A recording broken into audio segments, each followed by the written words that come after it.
Dune.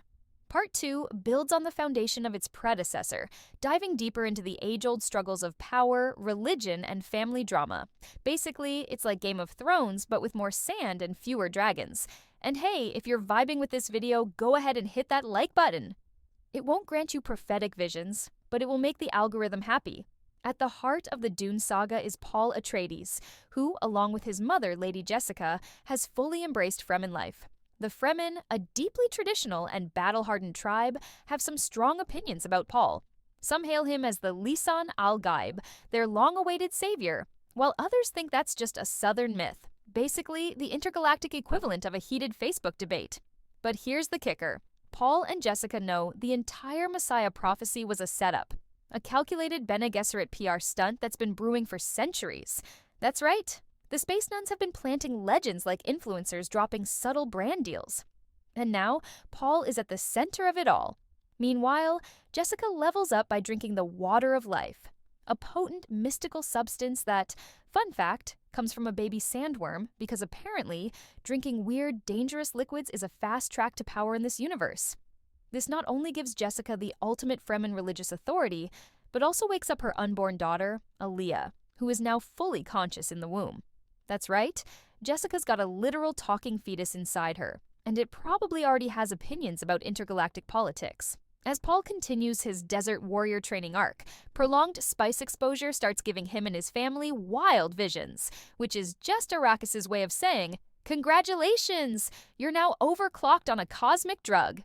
Meanwhile, the political chessboard of Arrakis comes into play. The planet is basically divided like a bad divorce settlement. The Harkonnens control the north, where they run their ruthless spice mining empire. Think of it as the worst corporate job ever, but with more murder. The south, however, is a wild, untamed frontier where the Fremen hold the true power.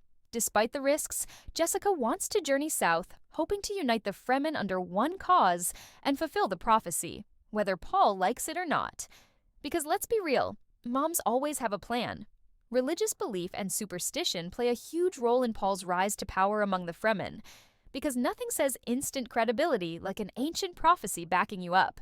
The Southern Fremen, known for their hardcore faith, are way more eager to embrace Paul as their long-awaited Messiah. It's basically the galactic version of bandwagon fandom. Some believe, some are skeptical, but once the hype kicks in, everybody's on board. Before heading south, Jessica pulls off one of the greatest religious PR campaigns of all time, expertly weaving Fremen traditions, myths, and a little well-placed manipulation to turn doubters into die-hard believers. By the time she's done, Paul isn't just a warrior. He's a full-blown religious icon with an army at his back. Meanwhile, outside the desert, the traditional power players from Part 1 are still running the show, for now. Part 2 raises the stakes with the introduction of the Emperor himself, the big boss of the known universe. If you thought the Harkonnens were bad, wait until you meet the guy actually pulling the strings. In the first movie, he secretly worked with the Harkonnens to wipe out House Atreides, because apparently even space emperors can't resist the drama of palace intrigue. But now, the whispers of a mysterious leader amassing an unstoppable army have reached his ears. And let's be honest, no ruler ever hears that and goes, "Oh, cool." The Harkonnens are sweating bullets, terrified that their highly lucrative and brutally exploitative spice empire is about to be torn apart. Their solution? Work their enslaved laborers even harder. Because forcing people to work under worse conditions always ends well in history, right? But with Paul and the Fremen launching guerrilla attacks, things aren't exactly going according to plan. Family drama is still front and center, with the great houses tangled in a web of power struggles that would put succession to shame. In the Emperor's court, we meet Princess Irulan, a sharp political observer who takes meticulous notes, because nothing says future power move like documenting everything. In the Harkonnen corner, we've got the chaotic nephew duo, Glossu Rabban, who runs Arrakis' spice operations with all the finesse of a drunk warlord, and Feyd-Rautha, the cunning, bloodthirsty heir who's basically the villain with main character energy. And then there's Paul, surrounded by Lady Jessica and her unborn child, who, by the way, is already fully conscious and chatting from the womb like a VIP guest at a prophecy convention. Adding to the mix, Paul develops a complicated romance with Chani, a fierce Freeman warrior who isn't exactly sold on the whole divine chosen one thing. She loves him, but let's be real, she'd still stab him if necessary.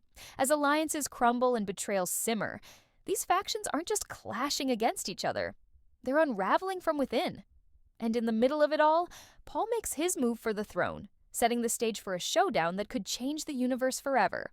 At this point, Paul's true identity is still up for debate. Is he really the Kwisatz Haderach, the ultimate space messiah?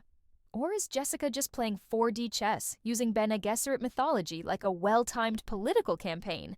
Even Paul himself isn't totally sure, until, of course, the universe starts dropping hints in the form of prophetic visions and conveniently aligned events.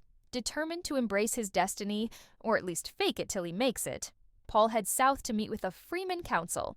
And because calling yourself a duke makes everything sound more official, he boldly claims the title of Duke of Arrakis. But the real transformation is yet to come.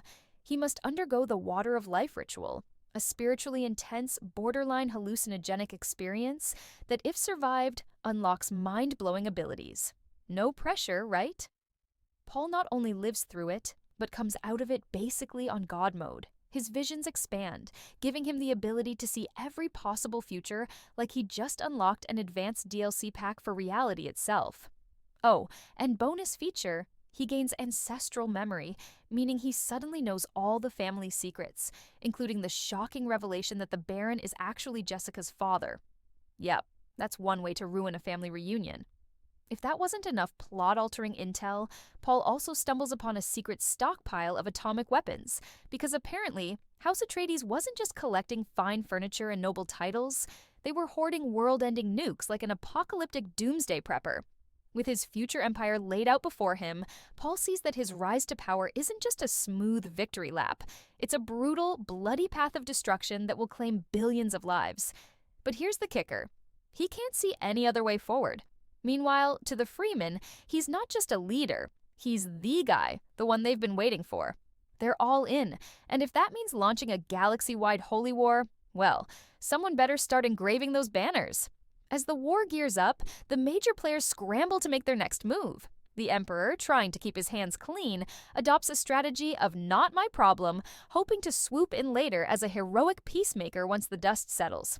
His daughter, Princess Irulan, is secretly 10 steps ahead of him thanks to her Bene Gesserit connections, but she literally can't tell him anything because of their whole mystical secrecy code.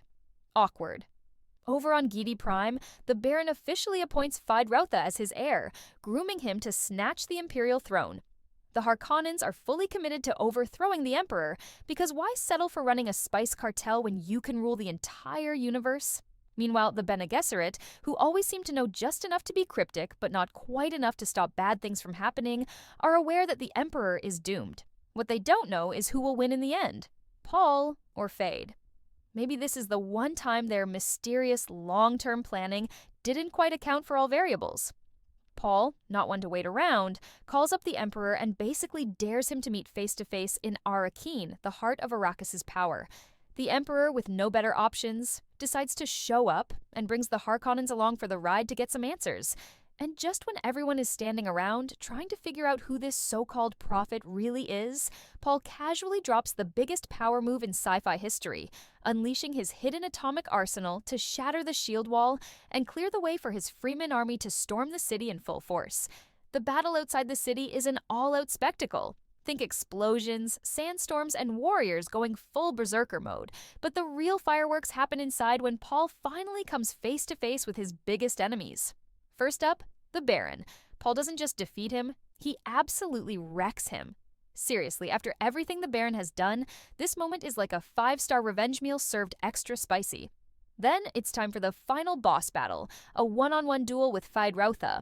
And let's just say, Feyd learns the hard way that plot armor is a real thing, but unfortunately, it's not his. With the Harkonnens officially out of the picture, the Emperor has no choice but to tap out. He knows he's lost and waves the white flag faster than a stormtrooper in a lightsaber fight. But Paul, ever the strategic mastermind, doesn't just take the throne. He locks in his power with a royal marriage to Princess Irulan, because when in doubt, marry your way into legitimacy. Of course, this move does not go over well with Chani. She's been by Paul's side through thick and thin, and now she's watching him marry someone else for politics? Oof. Talk about relationship drama on a galactic scale. As the dust settles, Chani stays behind on Arrakis, while Paul, Irulan, and the Imperial entourage head off to play government. But here's the twist. The great houses aren't buying it. They've already made it clear they're not going to just accept Paul as their new ruler. And so, the so-called chosen one, the Messiah, the savior of Arrakis, is now at the center of an unavoidable holy war. Turns out, being the hero of a prophecy isn't all it's cracked up to be, especially when the universe still sees you as a major problem. And that, folks, is just the beginning. If you enjoyed this video, hit that like button, subscribe for more deep dives, and remember, never trust a space prophecy without reading the fine print.